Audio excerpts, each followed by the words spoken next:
Hoy vamos a terminar de ver el tercer capítulo de la Revolución Teórica de Marx, ¿verdad?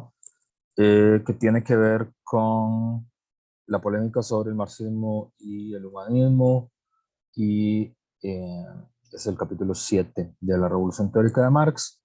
Y ya ahí terminaríamos de ver, digamos, los tres, digamos, ese libro, y ya veríamos luego libros más intervenciones más cortas. Creo que la próxima que sigue es Ideología de aparatos ideológicos del Estado, me parece que es la que sigue, o en la filosofía, no sé. Ahora no estoy muy seguro, la verdad. Em, ya les digo exactamente cuál es la que sigue. Em, pero si estoy claro, no. Mm, no, todavía vamos a ver materialismo histórico y materialismo dialéctico de, de, de un libro combinado entre Badiou y Althusser, ¿verdad? Entonces vamos a ver ese ensayo, eso es lo próximo que vemos. Y el lunes tenemos la conferencia de Juan Pedro García, y el jueves sería ideología de aparatos ideológicos del Estado. El lunes 14 no tendríamos clase porque ese día lo aprovechan todo. Bueno, hay clase sincrónica y lo aprovechan todo para terminar el diccionario, ¿verdad? Eh, que es el trabajo que teníamos pensado. Eh,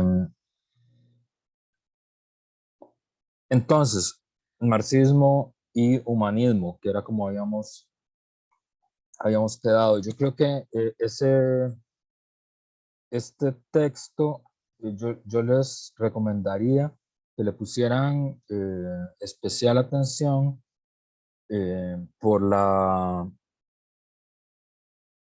riqueza, por la productividad que puede tener para ustedes en el trabajo con el diccionario, porque como ya lo habrán visto varios de quienes lo leyeron, eh, Althusser, que espero que sean todos, de hecho, Althusser se detiene o hace varias intervenciones en un concepto por el que normalmente él es recordado, que es el concepto de ideología, ¿verdad? Althusser tal vez es, digamos, ya después de todo lo que pasó, ¿verdad? De, digamos, de la crisis del movimiento comunista internacional, de la caída de la Unión Soviética, eh, bueno, del encierro de él después de que mata a la esposa y esto. La razón por la que se le recuerda a Althusser es por su intervención sobre el tema de la ideología, ¿verdad? Y en el libro de Zizek, por ejemplo, en Espectros de la Ideología, ahí está referenciado Althusser. Terry Eagleton también tiene discusión sobre Althusser. En general, quienes siguen trabajando temas sobre el problema de la ideología, necesariamente tienen que buscar alguna referencia eh, sobre Althusser. El santo y la seña de saber que alguien es althuseriano o está influenciado por Althusser es que utiliza el que es como el concepto clave de esa explicación, que es aparato ideológico del Estado. Pero aquí él hace varias definiciones sobre lo que la ideología es, ¿verdad? Aunque es una polémica sobre marxismo y humanismo, ¿verdad? Esta polémica, ustedes solo se van a leer el primer capítulo, marxismo y humanismo, pero involucró a Luis Althusser, a Jorge Semprún, a Michel Simon, a Michel Berret y a otro grupo, digamos, de, de intelectuales referenciados sobre el marxismo, como Adolfo Sánchez Vázquez, como Roger Garodí, como Eric Fromm, como Karel Kosik, como el grupo Praxis en Yugoslavia. Y este es como el debate de, en el interior del marxismo, en el interior la tradición filosófica del marxismo en la segunda parte de los años 60, ¿verdad? Y bueno, es una polémica poco conocida, muy interesante, y que se recuerda poco, ¿verdad? Aquí, desde entrada, esto también es importante, cuando uno lee Althusser, tiene que ponerle atención al fragmento con el que siempre él normalmente inicia sus intervenciones, porque es un fragmento que siempre le da a uno luz de por dónde va a ingresar. En este caso, en esta intervención, Althusser va a elegir este fragmento de las notas sobre Wagner de Marx, son parte de los trabajos de borrador de Marx,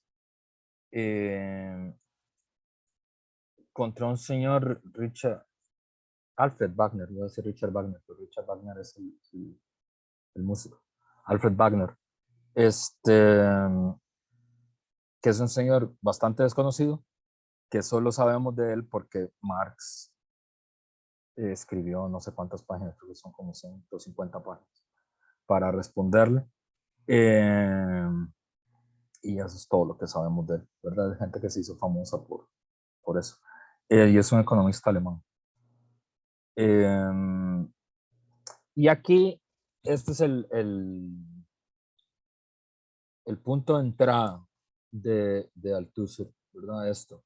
Dice, mi método no parte del hombre, sino del periodo social económicamente dado. ¿Verdad? Alrededor de esa frase va eh, va a hacer girar la intervención Althusser, ¿verdad?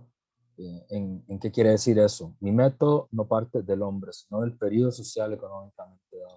Esta lectura, yo no sé, ahí ustedes me pueden decir, a mí la verdad me gusta, es una de las intervenciones de Althusser que me gustan, no siempre me gustan todas, pero esta me gusta. Para la gente que estudiamos filosofía es medio raro, ¿verdad? El acercamiento, porque bueno, filosofía es una humanidad, ¿verdad? Siempre está dentro de las humanidades. Y esta cosa de el hombre o el ser humano, ¿verdad? El hombre obviamente está cargada con esta cosa machista, ¿verdad? Pero fuera, digamos, inclusive después de la crítica feminista y del movimiento de mujeres al uso del término el hombre como el varón, ¿verdad?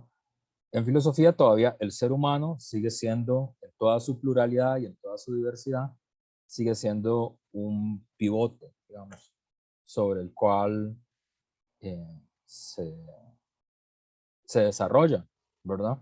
El pensamiento y la práctica de la filosofía. Althusser aquí quiebra una lanza y dice, no se parte del hombre, sino del periodo social económicamente dado. Pues vamos a ver qué onda con eso. Lo primero que él hace es señalar, y esto tal vez es la parte más abstracta, ubica la polémica en una coyuntura, ¿verdad?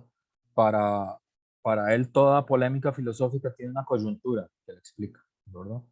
Aunque para Althusser la filosofía no tiene historia, como ustedes recordarán, en el sentido de que siempre se está debatiendo sobre lo mismo, o sea, no hay, a diferencia de los debates científicos, digamos, que progresan, en filosofía el debate no progresa porque siempre se discute sobre lo mismo, al final.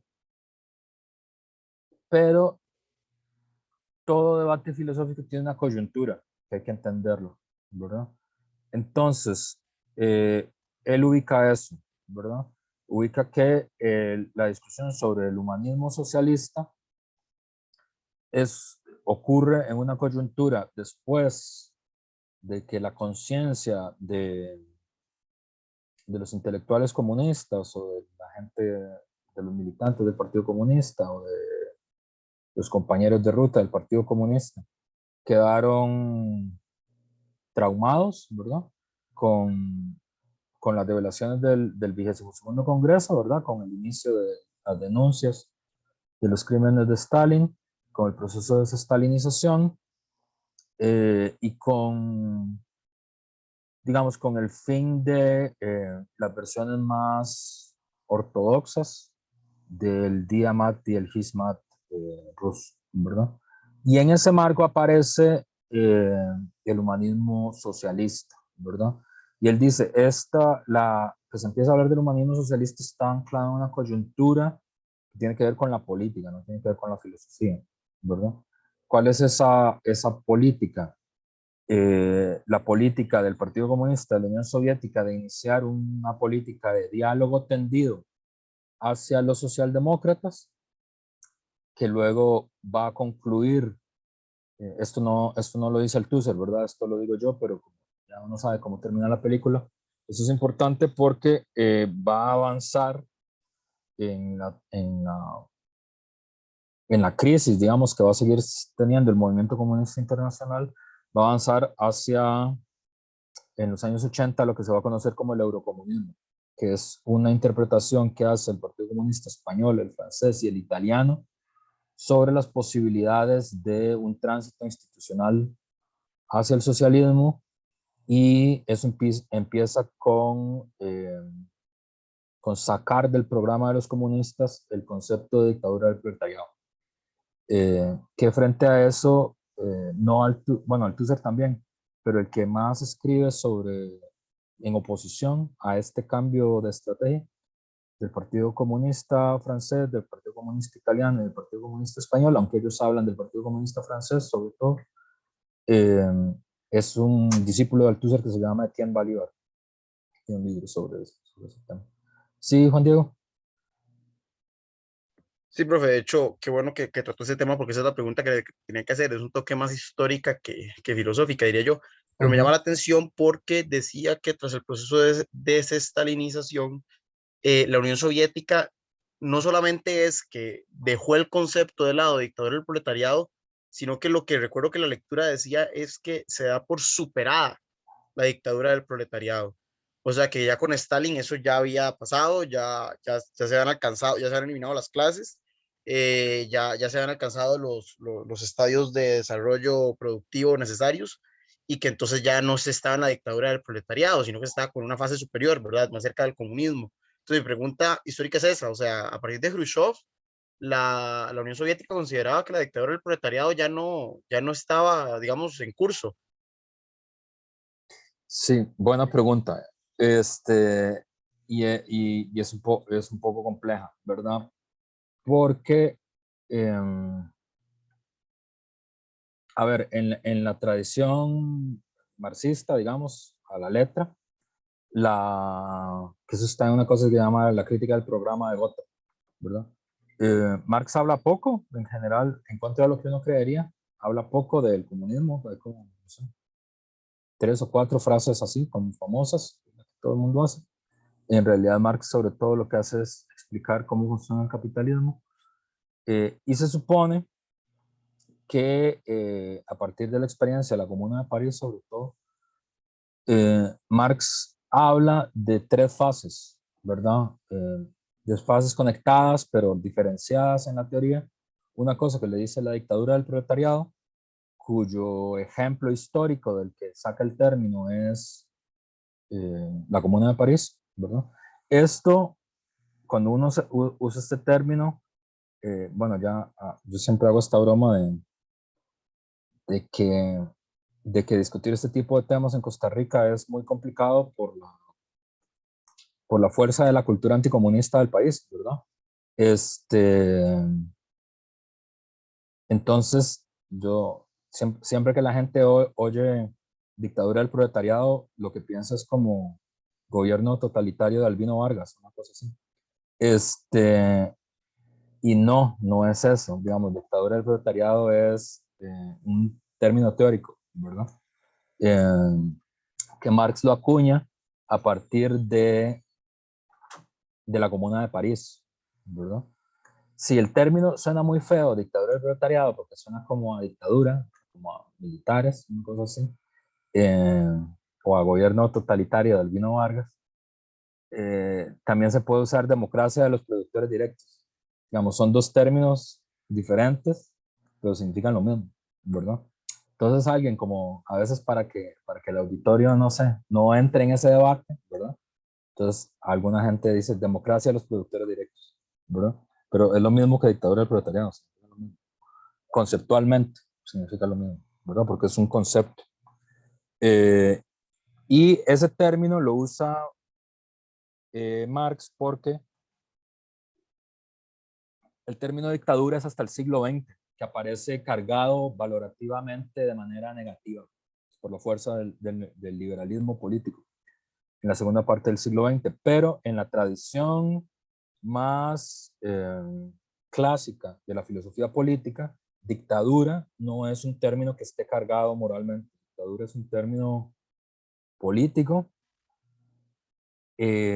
basado en las dictaduras romanas, en la dictadura clásica del mundo romano, que era muy admirada por, por los revolucionarios franceses, por los jacobinos, por todo el mundo que le gusta el pensamiento político en realidad, porque las dictaduras en el mundo romano eran dictaduras con tiempo, ¿verdad?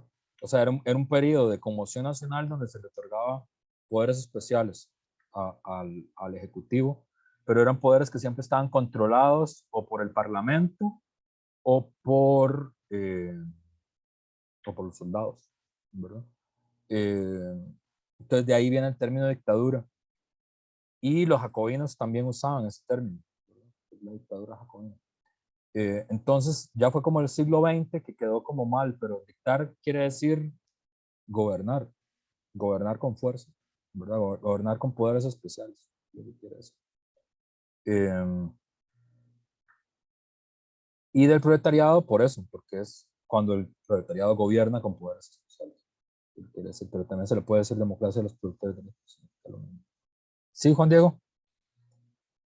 No, profe, que hoy estaba teniendo una discusión con un compañero y entonces estábamos revisando la Constitución de la República Popular China y habla también de dictadura democrática, ¿verdad? Y me acuerdo que eso le chocó demasiado, ¿verdad? Pero yo creo que, digamos, ese término de dictadura democrática es igual, es un poco equivalente a dictadura del proletariado, ¿no?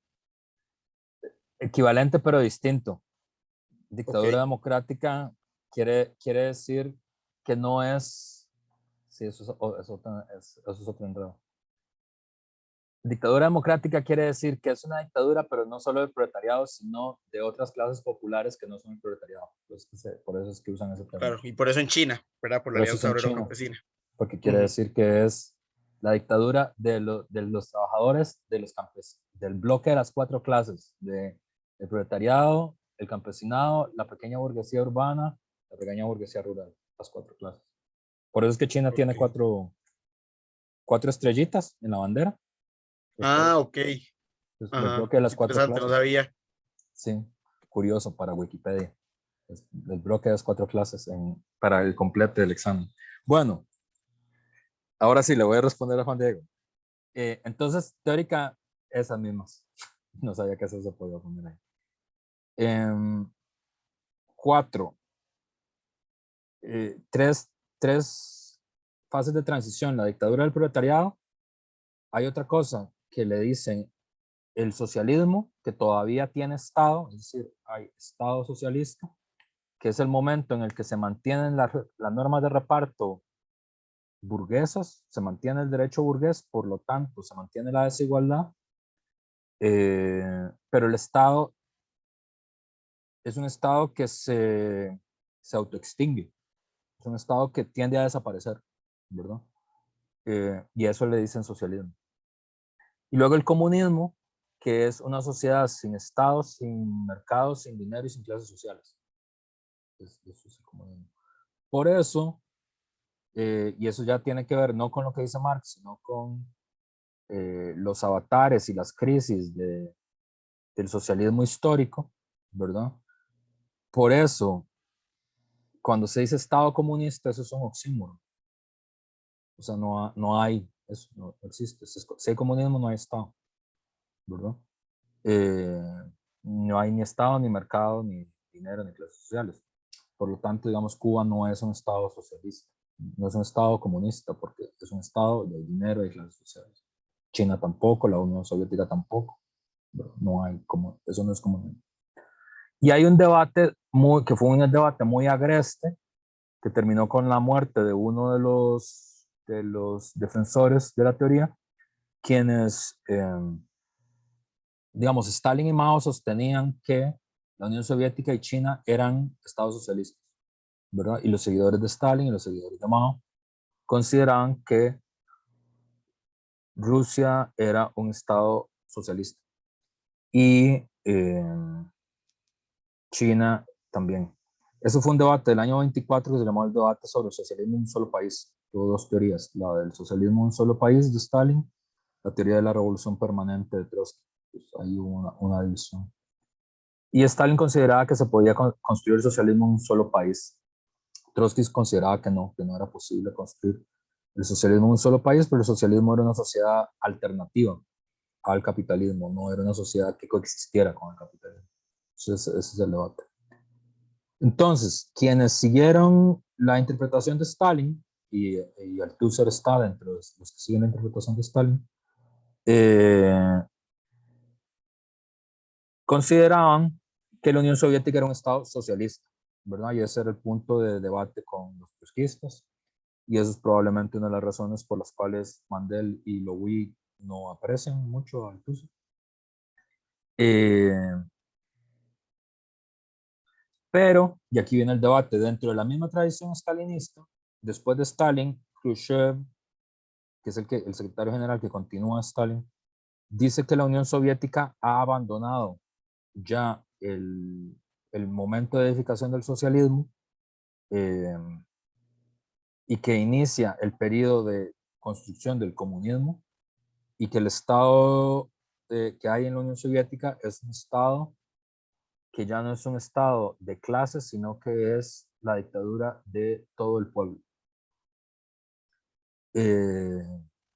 Y que por lo tanto ya el problema central es el problema de la personalidad en el socialismo, que ya no hay, ¿cómo decirlo? Ya no hay dictadura de clase, sino que el Estado ha empezado a disolver sus funciones en tanto que Estado, ¿verdad? Todo esto es ideología, literalmente. No tiene nada que ver con la realidad de la Unión Soviética. Es decir, el Estado ni va a desaparecer, ni los funcionarios desaparecieron, ni los aparatos de seguridad desaparecieron, ni el ejército desapareció. Pero eso era lo que estaba operando en la ideología, ¿verdad? Entonces esa es la explicación de por qué. Sí, Juan Diego. Entonces, a criterio del propio PECUS, lo que había estado durante Stalin no era un Estado socialista, Sí, era en una el dictadura del partido. proletariado. Era una dictadura del proletariado, pero el Estado era un Estado socialista. Ok. Sí. Y bajo Khrushchev se supone que estarían empezando a edificar el comunismo, es el lenguaje que usaban en ese periodo. Ya, me consideraron un toque, ¿verdad? Pero, ok, Sí, es gracias muy por volado. explicar. Visto 40 años después, a uno le parece como marciano toda esa discusión, pero ese es el contexto, ¿verdad? Entonces, la idea que en realidad, por eso es que a mí esta intervención del Tusser me parece muy interesante, porque él dice, en realidad es una ideología, y uno de los términos que uno puede utilizar para definir ideología es una racionalización de lo que uno hace, ¿verdad? En el sentido como más psicoanalítico, ¿verdad? De, del término. Entonces, en este periodo lo que pasa es que hay una política de mano tendida hacia los socialdemócratas que va a terminar en el eurocomunismo, que es la idea de una especie de tránsito institucional hacia el socialismo y el abandono del concepto de dictadura del proletariado del programa del Partido Comunista. Pero también es una política para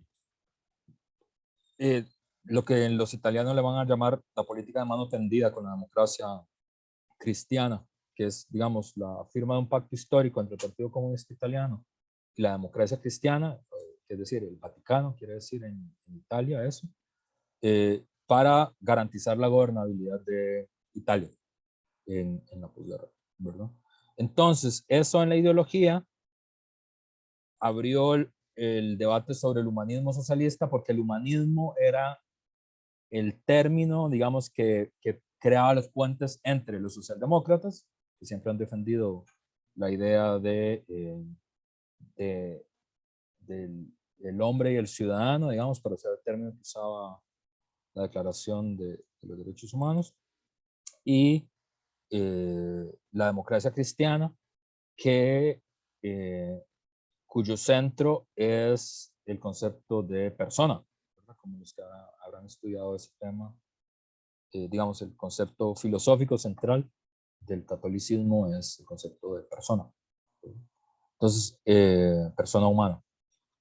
Entonces, en el humanismo había ahí un punto de encuentro, ¿verdad? Y esa es la coyuntura, y contra eso es que va a apuntar Althusser en su texto, ¿verdad? Él hace esta aclaración, ¿verdad? De entrada, que en realidad esta idea del humanismo en Marx solo tenía sentido sí, digamos, como una cosa muy genérica, en el sentido de que, digamos, los comunistas buscaban la liberación de la humanidad, ¿verdad? En ese sentido, como genérico, pero que siempre se había entendido como liberación de la clase obrera a través de la dictadura del proletariado, ¿verdad? Pero que ya no se estaba hablando de eso, no era ese sentido. Y para él, estos temas del humanismo de clases son reemplazados, dice, en la ideología por los temas de un humanismo socialista de la persona. Aquí es muy interesante, bueno, no sé, muy interesante porque hay varias razones por las que se empieza a hablar de este tipo de cosas, hay varias coincidencias. Uno, ¿verdad? Por el trauma que produjo el estalinismo, ¿verdad? Y el proceso, y el inicio del proceso de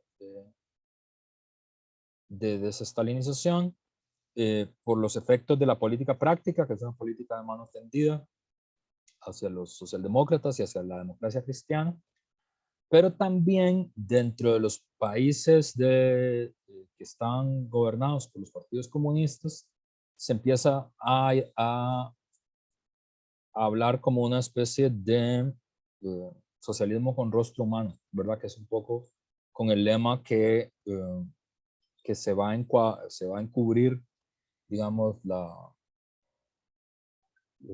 primavera de Praga, ¿verdad? La revolución checoslovaca del 68, ¿verdad? Como esa idea. Y aquí ya va a entrar como el tema más filosófico él, ¿verdad? Porque por eso es que Althusser no, digamos, hay muchas razones por las que a Althusser no le va a gustar el término, ¿verdad? Y él va a defender, este es el resumen de la clase de hoy, va a defender que el marxismo es un antihumanismo teórico. Es un antihumanismo teórico. Y en esta intervención, un poco me parece a mí bastante de manera injusta. Primero se va a enfrentar contra Lukács, ahí un poco arbitrariamente, ¿verdad? Diciendo, Lukács en Historia y Conciencia de Clase tiene esta concepción, que yo creo que es verdad que la tiene, pero digamos no, es un poco como deshonesto en eso Althusser, porque no se detiene a explicar cuál es la posición de Lukács, sino que solo va de camino y le dice, y esto es lo que dice Lukács, y ya sigue, ¿verdad? Para adelante. Entonces, para la interpretación que tiene Lukács y que tienen los que son defensores de la obra de juventud de Marx, como si fuera Marx ya, es que el proletariado representaba en su enajenación la esencia humana misma, cuya realización debería asegurar la revolución, ¿verdad? Y para él esa concepción es una concepción religiosa del proletariado. En el sentido que es una clase universal y que es la perdición del ser humano, ¿verdad? Rebelándose contra su propia condición, ¿verdad? Que eso está sobre todo en los primeros escritos, en los escritos de 1844. Althusser va a decir que eso no, por ahí no, ¿verdad? Y porque la frase que más usan quienes defienden la importancia de los manuscritos del 44 como Lukács, como Eric Fromm, como Roger Garaudy, ¿verdad? Es esta frase de Marx, que está ahí, ¿verdad? El comunismo, apropiación de la esencia humana por el hombre, ese comunismo en cuanto a naturalismo realizado, ¿verdad? O sea, en esa frase lo que se entiende es que el comunismo sería la realización del humanismo, la realización de los valores humanistas, de que la humanidad siempre se ha apreciado de tener desde la filosofía clásica, digamos, desde la antigüedad clásica, ¿verdad? Y contra eso se va a revolver, ¿verdad? Contra esa interpretación. Y entonces va desgranando cuál es su posición. Lo primero es que no se puede negar la realidad del concepto, ¿verdad? Es decir, el concepto humanismo socialista existe y lo usa mucha gente, ¿no? Lo usa el Partido Comunista de la Unión Soviética, lo usa el Partido Comunista Italiano, pero lo que él quiere hacer, y esto es muy importante, y eso es probablemente lo que le ha granjeado la fama de abstracto, de teoricista a Althusser, es que él dice, sí, está bien, el término se usa y se usa políticamente, pero lo que yo quiero es definir cuál es el valor teórico de ese concepto. Y contra eso se va a ir, ¿verdad? Porque no sé, yo no sé cómo ha sido la experiencia de lectura de ustedes, ahí me pueden ir contando, pero la primera vez que yo intenté entender de qué iba Althusser, que estaba empezando la universidad, y cuando oía eso del antihumanismo teórico, yo no sé por qué yo asociaba como que él estaba diciendo como que había que tratar mal a las personas, no sé, como alguien antihumanista suena como alguien grosero, ¿no? Como alguien antihumano, ¿verdad? Es como que eso es lo que le suena a uno, ¿verdad? Porque humanismo es una palabra muy cargada positivamente, ¿verdad? Es decir, en general es el humanismo, hay que ser humanista, los valores humanos como que está bueno, ¿no? Es decir, eh, eh, digamos, uno le suena como que ser antihumanista es como alguien que defiende tratar a las personas no humanamente, ¿verdad? Y Como alguien antisocial. sí, o como antisocial, ¿verdad? Como mala persona, una cosa así. Y no, es que esa es una discusión teórica y lo que él quiere establecer es cuál es el valor teórico de eso. No tiene que ver con ser buena persona, ni que si a uno le gustan los poemas del siglo XVI, ni si uno trata con cortesía al vecino, ¿verdad? Sino que quiere establecer qué valor teórico tiene eso de humanismo socialista, ¿verdad? Sí, Juan Diego.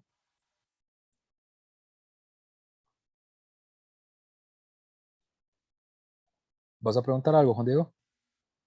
No, iba a hacer un comentario, pero no sé por qué yo tengo una suerte y me pasa con el otro curso que estoy llevando, que cuando los profesores me dan la palabra se les corta. Entonces no sé si me dieron la palabra o están haciendo un silencio ahí para ver. Ah, Pero no, de hecho me acuerdo que después de haber hecho esta lectura, estaba hablando con un amigo y entonces yo le comentaba esto, ¿verdad? Esta idea de que el marxismo es un antihumanismo teórico y él me dijo, ¿verdad? Para molestarme que entonces, si el marxismo es antihumanista, ya entiendo por qué mataron a 100 millones de personas, ¿verdad? Y entonces yo le decía, no, es que a ver, una cosa es ser antihumanista y otra cosa es ser inhumano, ¿verdad?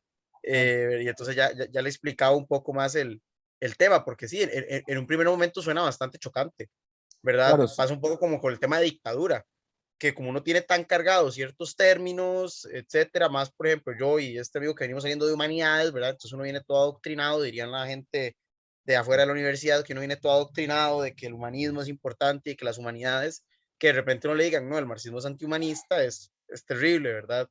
Pero ya cuando uno hace la lectura y cuando uno ya entiende la cosa, ya ve que no es que entonces antihumanismo es, ok, mate a todo entonces el que se oponga porque eso es marxista, ¿no? sí, sí, sí. Con Althusser pasa un poco eso, ¿verdad? Como asociado a él quedó como esta idea que es una idea muy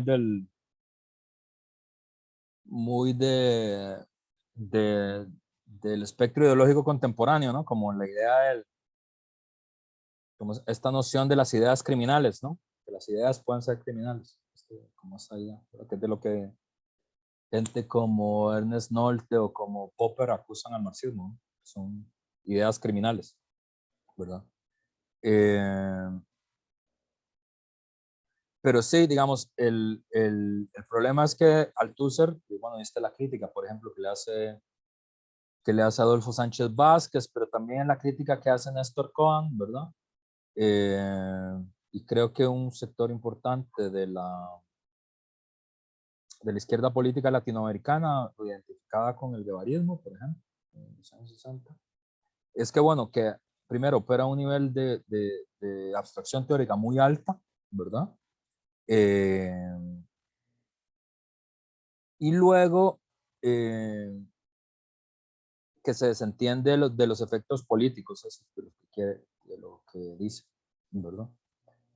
Entonces esa es como la crítica, pero bueno, entonces hagamos la justeza de seguirlo en sus argumentaciones y luego ya uno verá si eso le parece bien, mal, más o menos, no bien, no mal, ¿verdad? Pero intentemos entender qué es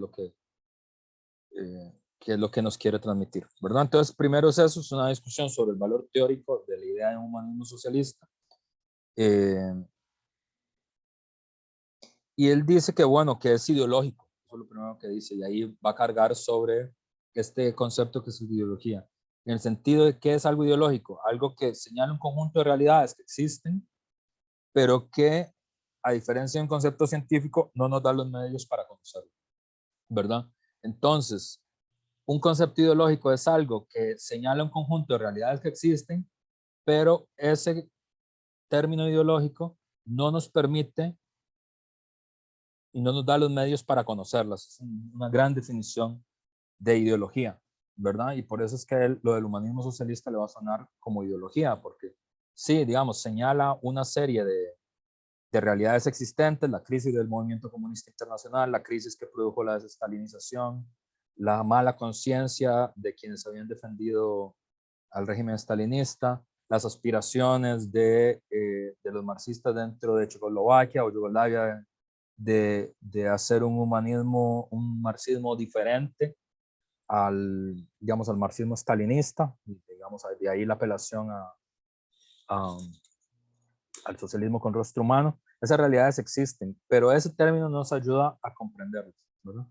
Tal vez trayendo a valor actual esa definición sobre ideología que a mí me parece muy interesante es, bueno, hay otros términos ideológicos con los que ustedes están más familiarizados o han oído más que calzarían en esta definición, ¿verdad? Algo que señala un conjunto de realidades, pero que no nos da los medios para conocerlos, ¿verdad? Por ejemplo, el uso por ejemplo, que Fabricio Alvarado, que Eli Feinsack hacen del término ideología de género, ¿verdad? Calzaría dentro de esta definición teórica, ¿verdad? Es decir, describe ahí un conjunto de realidades que existen, pero con ese término no nos da los medios para conocerla, ¿verdad? O libre comercio, por ejemplo, para usar otro término, ¿verdad? Describe un conjunto de realidades que existen, pero no nos da los medios para conocerlo. Por eso es que, eh, por eso es que son ideológicas, ¿verdad? Porque la clave para el user de un concepto científico no solo es que pueda señalar un conjunto de realidades existentes, sino también que pueda explicar cómo se producen esas realidades.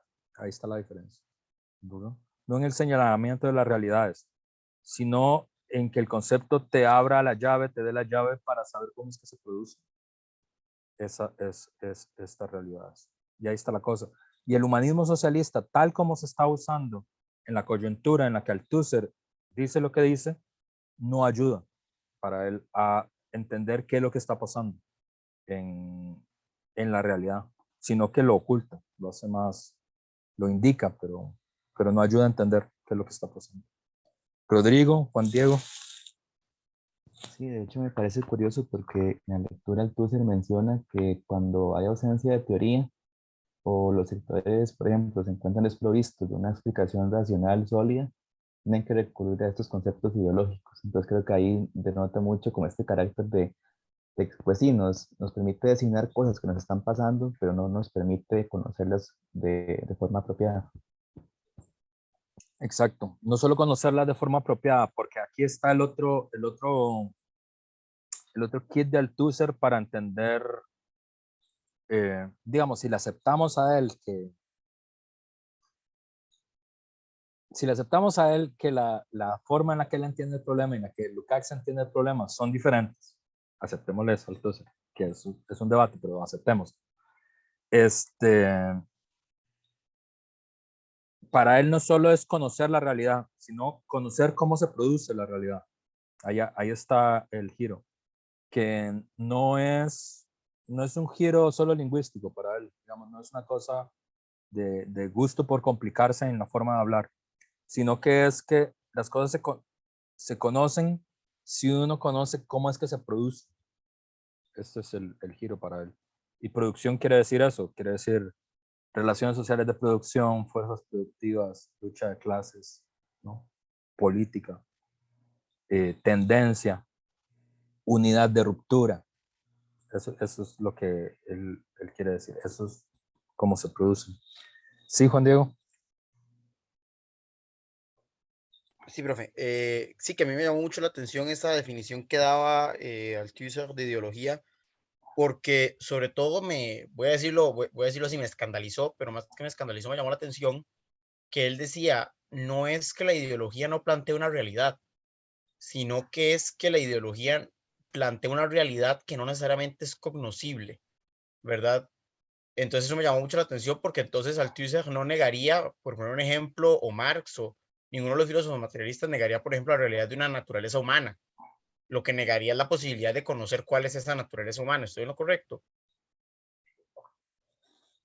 Esa discusión sobre la naturaleza humana es enredada. Sí, lo que él no negaría es que el término naturaleza humana designa una serie de realidades, ¿verdad? Lo que él pondría en tela de juicio es si ese concepto de naturaleza humana nos ayuda a poder entender cómo es que los seres humanos nos producimos, ¿verdad? Y él diría, no, ese concepto no ayuda a entender cómo es que los seres humanos nos producimos. En ese sentido, para Althusser no hay naturaleza humana. Pero entonces yo dijera Clarísimo en él. alma, por ejemplo. También lo mismo. Ujú. Porque para él, Marx descubre un, un continente nuevo, descubre una ciencia nueva. Cuando usted descubre una ciencia nueva, hay un cambio en los conceptos, hay un cambio en la problemática. Entonces, humanismo es un término ideológico que está anclado a la vieja problemática, ¿verdad? Para Marx, esta es la idea de Althusser, para Althusser, Marx en 1845 más o menos tiene un corte epistemológico en su forma de pensar y de actuar, en su práctica, y ese corte implica un cambio en la problemática, por lo tanto un cambio en los conceptos.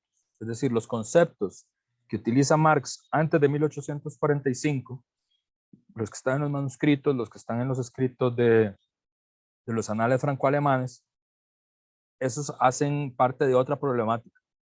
Eso es el Marx influido, bueno, ahora lo vamos a ver, influido por dos momentos, dice él, ¿verdad? Uno es un momento humanista racionalista, es el primero, y otro que le dice humanista comunitario. Son dos momentos distintos. Pero que, digamos, ese es un Marx que no es marxista. ¿No? Ese es el punto, ¿verdad? Que cuando uno oye que Althusser dice eso, uno hace, ¡oh! Como un Marx que no es marxista. ¿Qué significa eso? Y lo que significa es exactamente eso. Como nadie está destinado a hacer nada, Marx no nació marxista, él se produjo como. Entonces hay toda una parte anterior de Marx que no es marxista, eso es lo que dice, ¿verdad? Que eso a uno le hace un cortocircuito porque uno está demasiado anclado en la idea del autor, ¿verdad? Muy, tanto desde el punto de vista como estudiantes de filosofía, ¿verdad? Que somos o que sí que somos, ¿verdad? Como desde el punto de vista puramente, ¿cómo decirlo? Neoliberal, contemporáneo, ¿verdad? Que eso nos ha ayudado a mucho a tener este concepto de autor en el sentido de derechos de propiedad del autor, ¿verdad? Como que el que escribe un libro o escribe un texto o escribe una canción es el autor y por lo tanto es el propietario de eso, ¿verdad? Nosotros como que razonamos mucho así, ¿verdad? Entonces, si Marx escribió eso, él es el autor y por lo tanto es el propietario, ¿verdad? Como alguien es el autor de una canción, ¿verdad? Bob Dylan es el autor de una canción, ¿verdad? O, Helio Gallardo es el autor de un libro, por lo tanto es propietario de un libro y el propietario de la regalía de ese libro. Eso sí es como no razona. Althusser lo que dice es, no, Marx es Marx hasta después, ¿verdad? Lo que nosotros decimos marxismo es posterior, toda esa otra parte es otra cosa porque es otra problemática, ¿verdad? Y va a decir que son dos, un momento que está anclado a la problemática humanista racionalista y otro momento que está anclado a la problemática humanista comunitaria. Y es hasta después donde la problemática de Marx ya es la problemática materialista histórica, ¿verdad? Y por eso hay conceptos distintos, ¿verdad? Ya no se va a hablar de enajenación, ¿verdad? Sino que el término va a ser relaciones sociales de producción, ¿verdad? Clases sociales, lucha de clases. José. O sea, lo relevante ahí es entender la transición entre problemáticas, realmente, ¿verdad? Sí. Y Sí. bueno, yo creo que es como muy común porque siento que en general estamos como muy acostumbrados e incluso sutilmente a hacer lo que llama Althusser el análisis teleológico, ¿verdad? Un proyectar hacia atrás en función de lo que uno ya conoce. Sí, claro. Y ese es tal vez uno de los, como de los puntos fuertes, digamos, de la tradición que se enfrenta a la herencia de Hegel en Marx, ¿verdad? Como Althusser, como Toni Negri, bueno, como toda esta gente, ¿verdad? Aquí en Bolívar, digamos, los que están más anclados en la idea de que entre Marx y Hegel hay una ruptura, ¿verdad? Consiste que es difícil saber si él está de acuerdo o no con eso. A veces me parece que sí, a veces me parece que no, dependiendo mucho del texto. Pero digamos, Althusser, para seguir hablando de lo que estamos hablando, sí, claramente para él no hay continuidad entre Hegel y Marx. Y uno de los ataques de Marx, uno de los ataques contra Hegel, es esto que vos decís, José, que es muy interesante, que es esto que parece muy sofisticado, ¿verdad? Lo del vuelo el búho de Minerva que vuela al final de la tarde, ¿verdad? Todo esto de la filosofía como recapitulación y eso, Althusser, digamos, los althuserianos van a decir, eso suena muy sofisticado, pero eso es lo que todos los seres humanos comunes y corrientes hacemos con nuestra vida, ¿verdad? Es decir, es una forma súper sofisticada y súper especulativa de lo que todos los seres humanos hacemos con nuestras vidas, ¿verdad? Es decir, de explicarlas, digamos, ya cuando, digamos, yo estoy en las noches con mi hija, que es de los momentos que más me gusta de toda la noche, y estoy con ella y la paso súper bien y eso, yo digo, claro, todo lo que yo he sido en mi vida ha sido destinado para que yo sea ahora un padre ejemplar, ¿verdad? ¿Y qué es lo que diría el Althusser? Eso es una tontería, no está destinado a nada, ¿verdad? Es decir, eso es una racionalización a posteriori, ¿verdad? Y entonces, quien busque qué sé yo, lo buen padre que yo soy ahora, digamos, no sé, no es muy buen ejemplo porque estoy hablando de mí mismo, pero digamos, sí, cualquier padre amoroso, ¿verdad? Lo que sea, lo busque en que de pequeño ya le gustaba jugar con muñecas, qué sé yo, eso es una explicación hegeliana, ¿verdad? No tiene nada que ver. El niño que jugaba con muñecas no está destinado a ser un buen padre, digamos. Solo hacia atrás tiene sentido eso, ¿verdad? Y es porque ya sabemos qué pasó. Entonces, eso que parece muy sofisticado, en realidad lo que diría un altuseriano así, ortodoxo y enojado, y eso es lo que somos todos los seres humanos con nuestras vidas. Y eso es una explicación teleológica, que no tiene sentido, además, ¿verdad? Porque supone que uno tiene un destino en la vida. Y no es verdad que uno tenga un destino en la vida, ¿verdad? Lo que no quiere decir, aquí es otra vez de esos momentos en los que Althusser puede ser mal interpretado, que eso no quiere decir que las vidas de nosotros no tengan sentido, no puedan tener productividad, no puedan tener metas, ¿verdad? Lo que quiere decir es que nadie nos ha destinado a eso, ¿verdad? sino que son nuestras prácticas las que van haciendo eso, ¿verdad? Y los momentos y los cortes y las correcciones, ¿verdad? Y también nuestra incapacidad también para resolver nuestros propios problemas o para resolverlos solo en el terreno imaginario, solo en el terreno de la ideología, las que nos hacen ser los que somos. Pero no quiere decir que nuestras vidas no puedan tener fin en el sentido de objetivos. Eso es, ¿verdad? Y sí, eso. Entonces, las etapas, Marx dice, en el 40, porque todo el punto de Althusser es, en el 45 hay un corte, ¿verdad? Que eso es tal vez el punto donde más enfrentamiento hubo, digamos, más críticas hubo en la idea del corte en 1845, que es una idea que adversa Mandel, que adversa Adolfo Sánchez Vázquez, la intervención de Mandel en un libro que se llama El Capital, 100 años o 100 años de polémica sobre el capital. Es un libro dedicado al capital, cumplió 100 años, él interviene sobre este problema del corte. Mandel está en contra de la idea del corte epistemológico de Marx.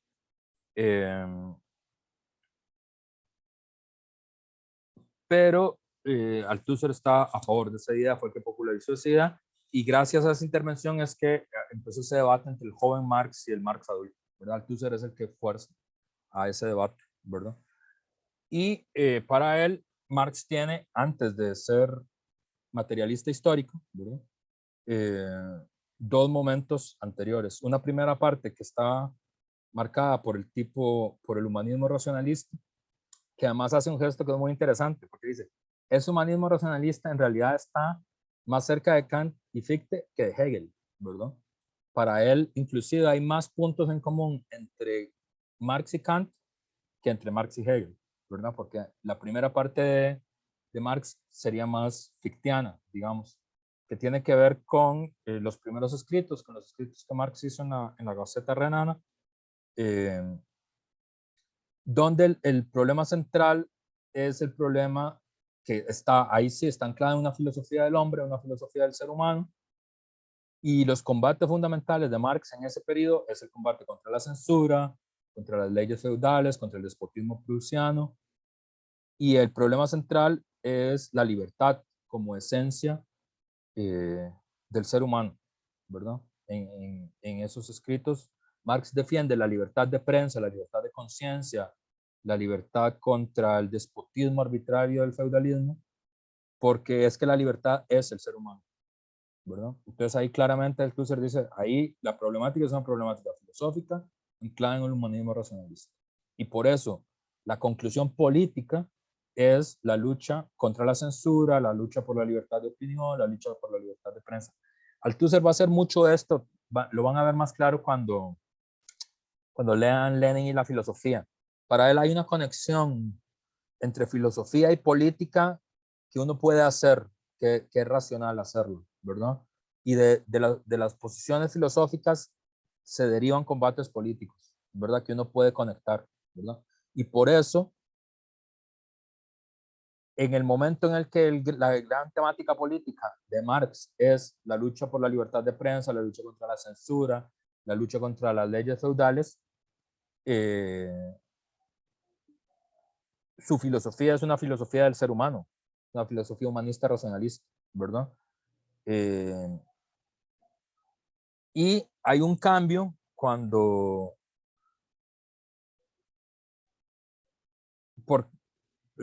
claro, ¿verdad? Porque esta libertad humana, ¿verdad? Que es la esencia del ser humano, no es un capricho, no es el determinismo del interés, sino que la libertad humana es autonomía, es obediencia a la ley interior de la razón, que siempre ha existido, pero no siempre bajo la forma racional. Pero los seres humanos somos eso, autonomía, obediencia a la ley interior de la razón, ¿verdad? Son temas de Kant y de Fichte. Y por eso las posiciones políticas que él tiene, ¿verdad? La libertad de prensa, contra la censura, contra el despotismo de las leyes feudales. Y luego hay hay un segundo momento, que es esto que le dice el humanismo comunitario, que ya es un tema del humanismo de la contradicción, es un humanismo desgarrado, que es donde más aparece este tema de la enajenación, ¿verdad? Que enajenación lo que significa es estar fuera de sí mismo, ¿verdad? Que es un término que también filosófico, que se utiliza en el derecho romano clásico, ¿verdad? La enajenación de tierra, de ahí es que viene el término, que es cuando uno trabaja tierras que no son de uno, ¿verdad? Que es un término que se utiliza en la medicina, que se utiliza en psiquiatría, que lo utiliza Rousseau, ¿verdad? El contrato social es un principio de enajenación política, que lo utiliza Hegel, que lo utiliza Feuerbach, que lo utiliza el joven Marx, ¿verdad? Y esto siempre ha habido mucha confusión porque enajenación suena como un término así como rojillo, ¿verdad? Como diría Helio Gallardo, como de, sí, como de obrero enajenado, ¿verdad? Como en esa clave. Pero enajenación es un término filosófico muy anterior, muy anterior. Y quiere decir estar fuera de sí.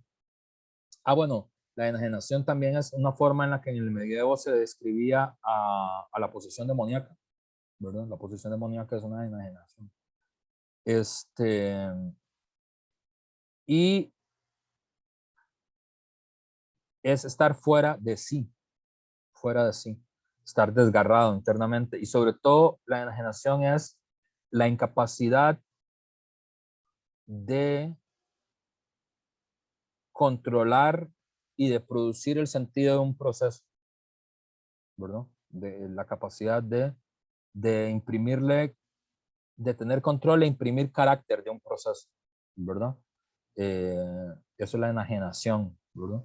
Por eso es que el Marx de los manuscritos va a hablar de la enajenación en la producción, ¿verdad? En el sentido de que el obrero no es consciente de los objetivos de la producción y tampoco le puede dar carácter a la producción, en ese doble sentido. Pero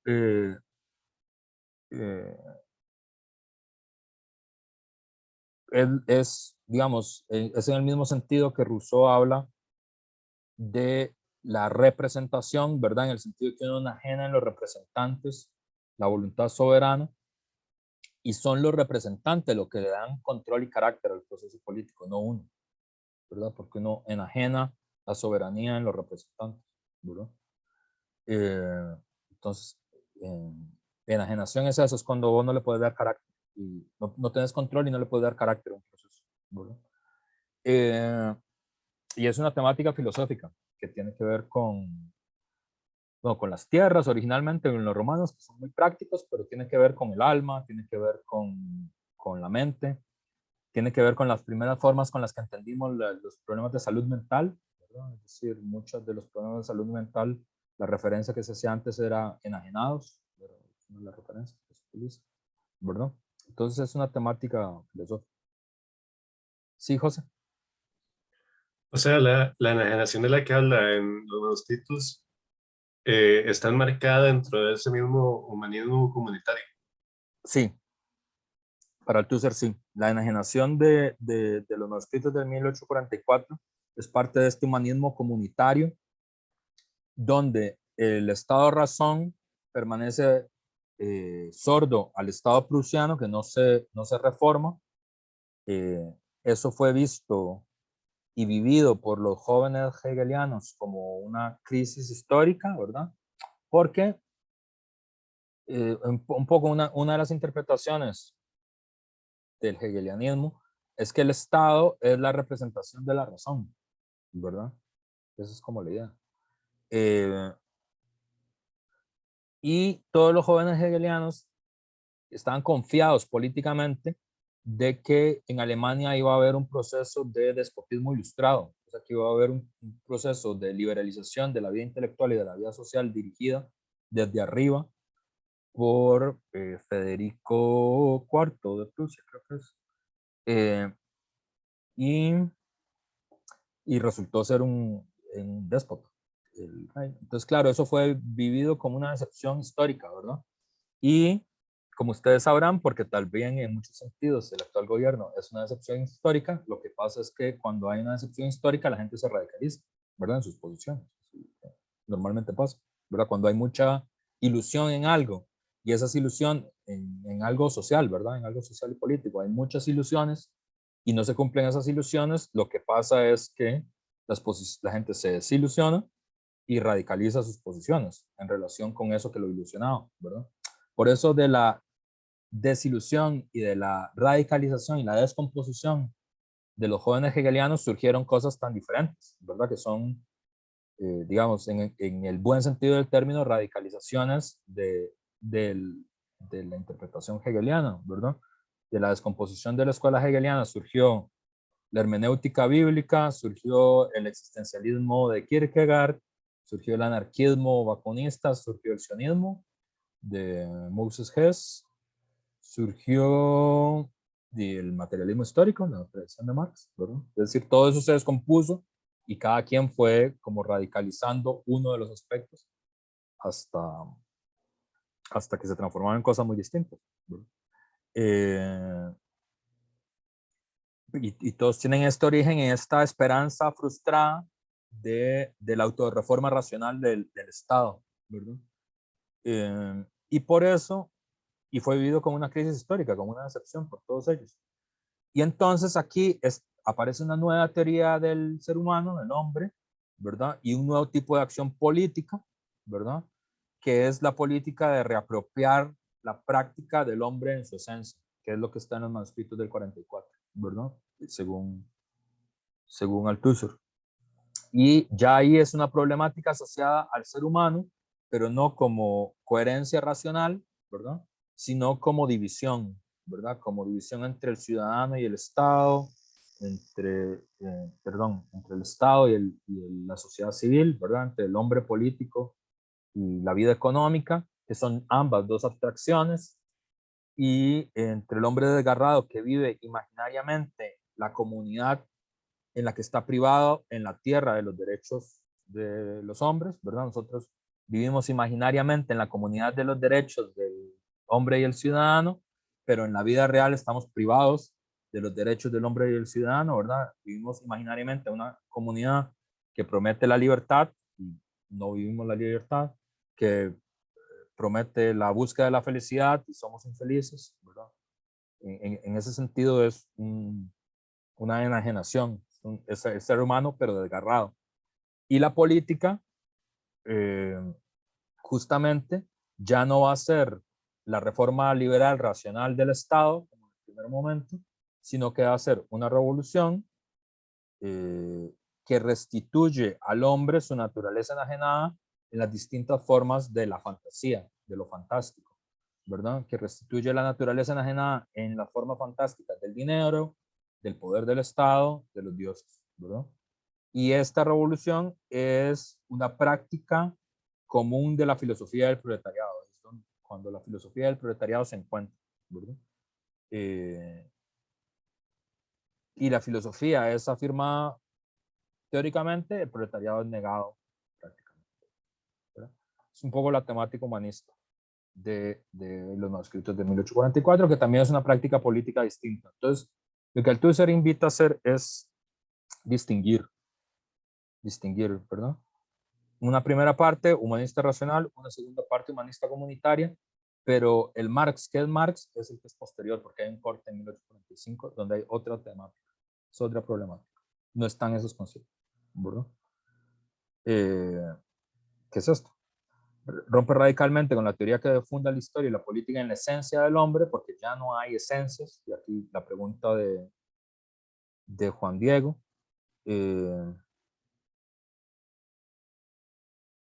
¿verdad? No hay ya esencia del hombre, no hay naturaleza humana, ¿verdad? Esa temática ya no está. Y se funda radicalmente en nuevos conceptos: formación social, fuerzas productivas, relaciones de producción, superestructura, ideologías, ¿verdad? Determinación en última instancia de la economía, determinación específica, ¿verdad? Entonces, eso ya no es el humanismo, eso es otra cosa, porque no parte de ninguna esencia de ningún ser humano, ¿verdad? Dice, es una crítica radical de las pretensiones teóricas de todo el humanismo filosófico, y por eso es que para Althusser el marxismo es un humanismo, es un antihumanismo teórico, porque nace del enfrentamiento contra las los supuestos del humanismo filosófico, en sus dos variantes, del humanismo racional y del humanismo comunitario. Y si no, no hubiera surgido, ¿verdad? Necesita de esta, es una ruptura, es una crítica radical a los fundamentos, a las problemáticas del humanismo. Y por lo tanto, como en el proceso de toda la ciencia, este humanismo ingresa al terreno de la ideología, ¿verdad? Se establece que es una ideología, es decir, que describe unas realidades, pero no le permite a uno comprender cómo es que se producen esas realidades. Y significa una ruptura con toda antropología y con todo humanismo filosófico anterior, lo cual no es un detalle.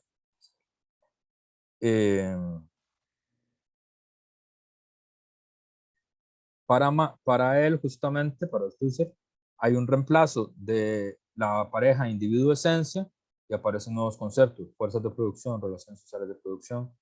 Hay un reemplazo de los antiguos postulados, el sujeto, la esencia,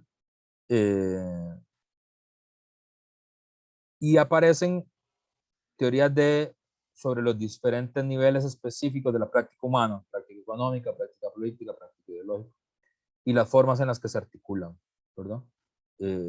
Entonces aquí, eso lo voy a decir más adelante, los sujetos ya no son el hombre, sino que son las sociedades humanas. Ese es el sujeto, las sociedades humanas, en sus distintos niveles, prácticas, complejidades. No hay el ser humano o el sujeto humano, hay sociedades humanas, ¿verdad? Que tienen prácticas distintas, niveles distintos, formas de articulación distintas, y el método es partir de ahí, no ninguna esencia comunitaria o racional sobre los humanos, ¿verdad? Y por eso es que es un antihumanismo teórico, ¿verdad? Porque justamente es a través de la crítica, de la negación del humanismo, que se puede tener un conocimiento positivo del mundo humano efectivo y de cómo se transforma prácticamente, ¿verdad? Para Althusser, el marxismo es un antihumanismo teórico porque nace de la crítica del humanismo y niega sus pretensiones y sus fundamentos, y eso abre la posibilidad de que podamos entender el mundo humano real, ¿verdad? No es ideológico, y además que entendamos cómo es que se transforma ese mundo humano, ¿verdad? No es a través de las intervenciones filosóficas, como dice Althusser, no es a través del amor, como podría decir otra forma de humanismo, ¿verdad? Del amor entre los seres humanos, sino que es a través de la práctica política, ¿verdad? Ese es el punto althuseriano.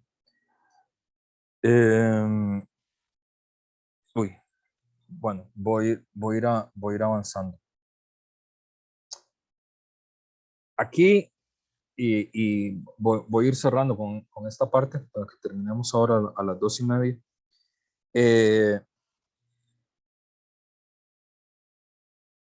Ideología. Vamos a ver las definiciones de ideología, porque aquí la clave está en centrarse en qué significaría, bueno, digamos que nos convence Althusser. Bueno, el humanismo es una ideología, está bien, ok. ¿Y eso qué tiene? ¿Verdad? O sea, ¿qué onda con que sea una ideología?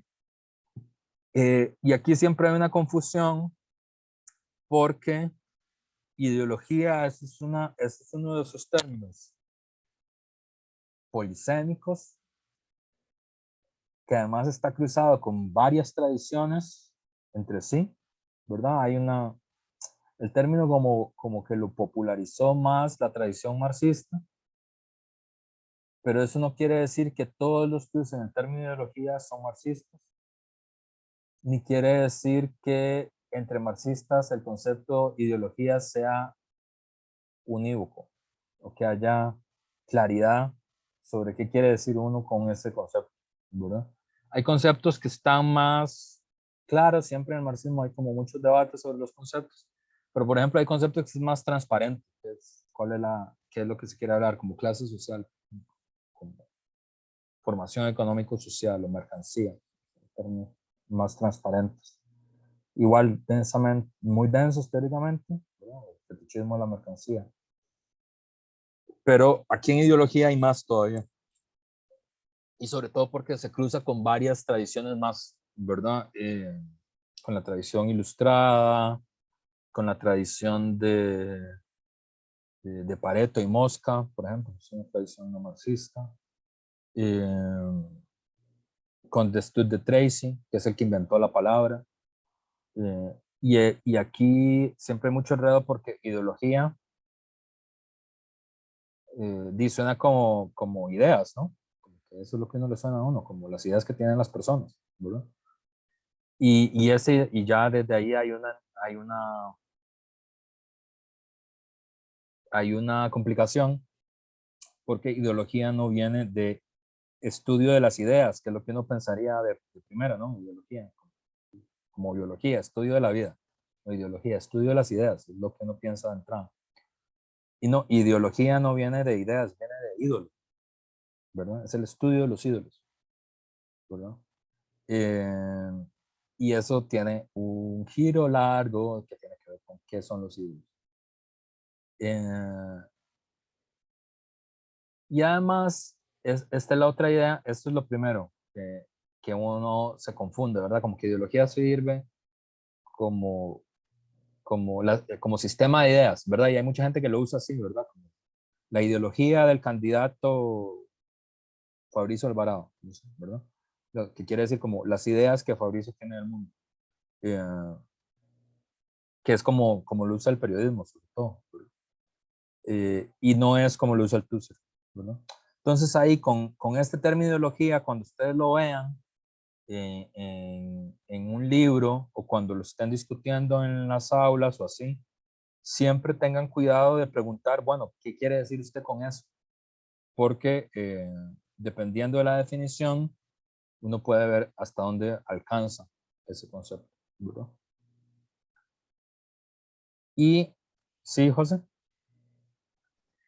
Por ejemplo, cuando se habla del libro Ideología Alemana, ideología, ¿qué significado tendría?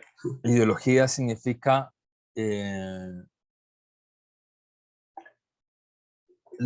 la interpretación filosófica significa la filosofía post-hegeliana. Eso es lo que quiere decir. Ideología ahí es la filosofía post-hegeliana.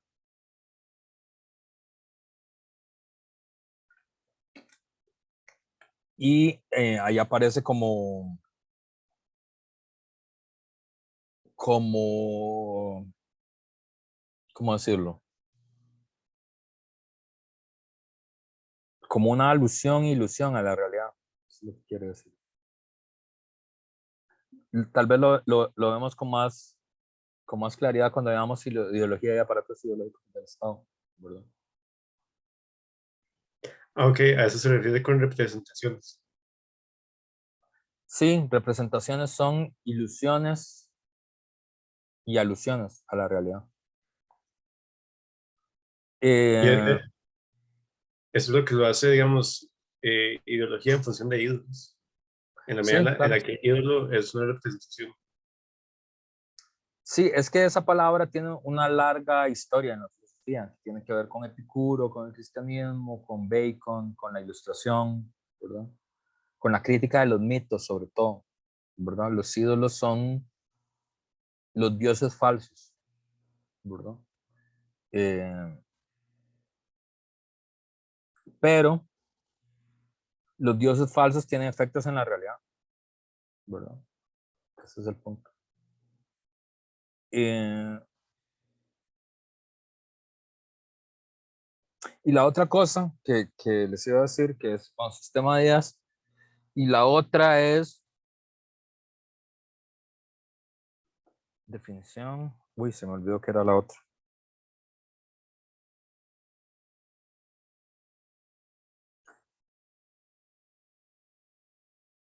Bueno, ya se me olvidó. No es sistema de ideas y, bueno, ideología.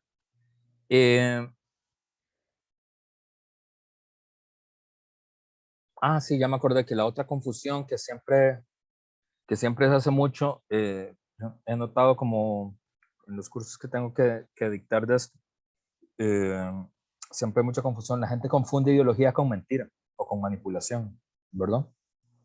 Como esta crítica que puede ser que muchos de ustedes estén haciendo en este preciso instante por la coyuntura social y política que estamos viviendo, como esta idea de, sí, es que los medios de comunicación lo manipulan a uno, como la idea de la manipulación mediática y así, ¿verdad? La ideología no tiene que ver con eso, ¿verdad? No tiene que ver con la manipulación mediática.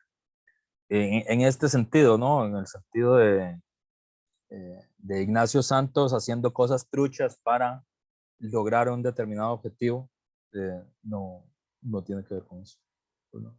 Entonces, la gente confunde ideología con sistema de ideas o confunde ideología con mentira, con engaño, ¿verdad? Con manipulación. Y Althusser va a ser muy enfático en que no, vieras que no es eso, ¿verdad? Y eso en uno de esos giros althusserianos que hacen que uno le dé cólera porque uno no termina de entender, o sea, no termina de entender, que lo vuelve más complejo. Entender ideología como sistema de ideas, como la ideología de Fabricio Alvarado, o entender ideología como manipulación, ¿verdad? Como la manipulación ideológica de Canal 7,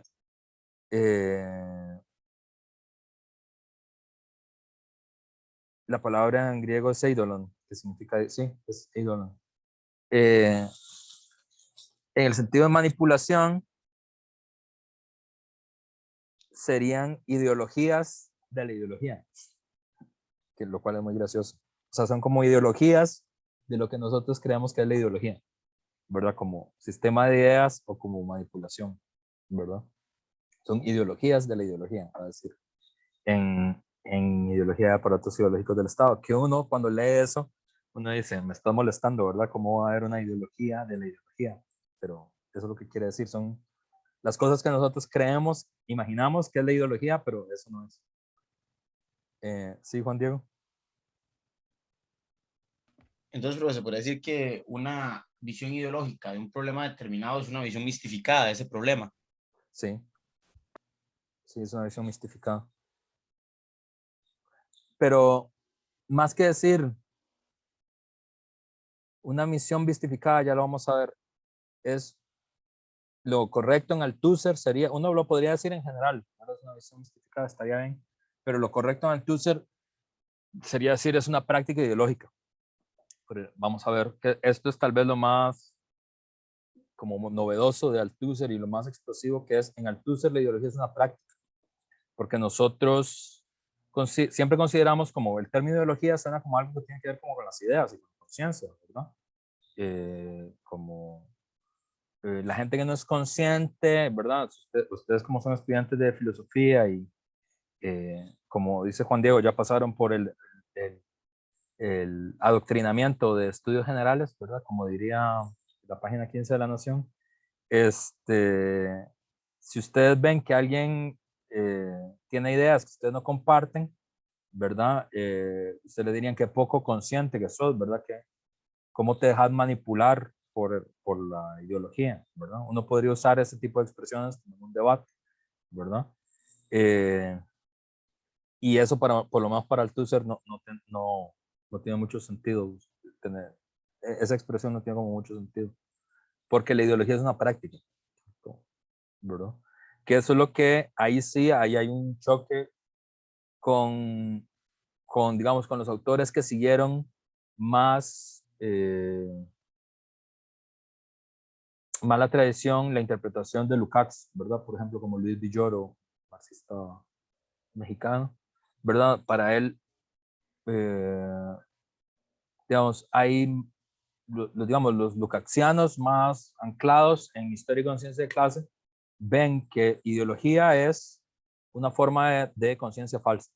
Digamos, esa es la definición de Lukács, versión Wikipedia, versión completa del examen de ideología en Lukács es ideología es una conciencia falsa, ¿verdad? Conciencia falsa sí, que crees, es una definición que viene en la ideología alemana. Para Althusser no. Para Althusser la ideología es una práctica, ¿verdad? Entonces vamos a ver cómo sigue esto, ¿verdad? Y aquí viene una de las primeras definiciones. Dice, esto es una definición profunda, que eso también es un típico timo de Althusser, cuando dice, no vamos a hacer una definición profunda, y es una definición súper densa, ¿verdad? En 4 reglones, y uno dice, qué bien, esta es la definición no profunda, voy a esperar cuál es la profunda, porque con esto ya tengo suficiente para la tarde.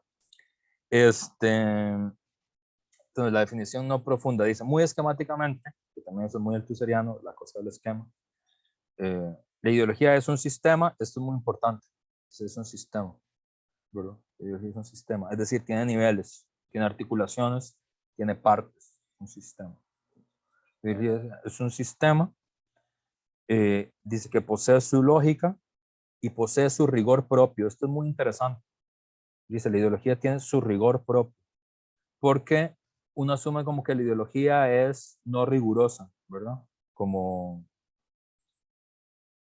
esta acusación que se hace mucho de, que también, como hay mucho ambiente de campaña, todos mis ejemplos son como ejemplos de campaña electoral, me pido disculpas porque no se me ocurren cosas más creativas, pero como que eso está muy en el ambiente. Como la acusación de que las posiciones de un determinado candidato es porque no son rigurosas, ¿verdad? O porque no es estudioso, porque no es preparado, ¿verdad?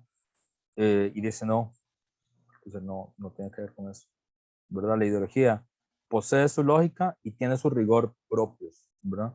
Que no es el rigor del pensamiento conceptual, no es el rigor de la ciencia, pero es un sistema, tiene una lógica y tiene un rigor que le son propios a la ideología, ¿verdad? No a la ciencia, pero hay una lógica que se puede desentrañar. Y tienen un rigor propio también, digamos, de cómo se entrelazan esos conceptos ideológicos entre sí, esos términos ideológicos, está mal dicho, conceptos ideológicos, esos términos ideológicos, ¿verdad? Y él dice, este sistema es un sistema de representaciones. ¿Qué son representaciones? Imágenes, ¿verdad? Mitos, ideas o conceptos, según los casos. Puede haber también.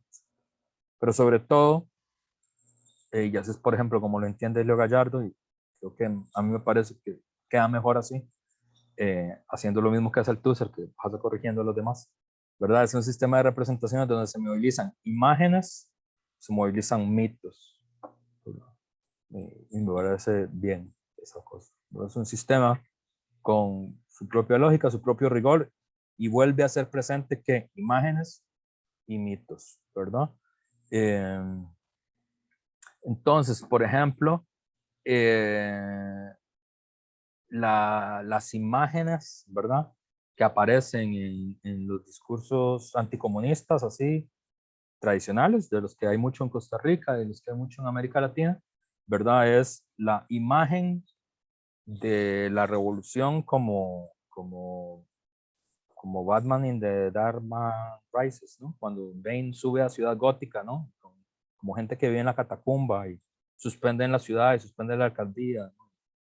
Empiezan juicios sumarios, esa es como la imagen, ¿verdad? Entonces, la ideología moviliza esa imagen, ¿verdad?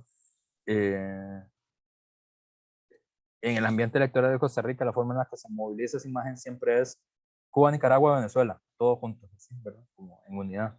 Entonces aparece como esa imagen. Y luego hay mitos, ¿verdad? Y se tienen que decir juntos y rápido, porque si no está movilizada bien la imagen. Como el combo de Burger King, ¿verdad? Que eso no quiere decir, obviamente, que uno apoye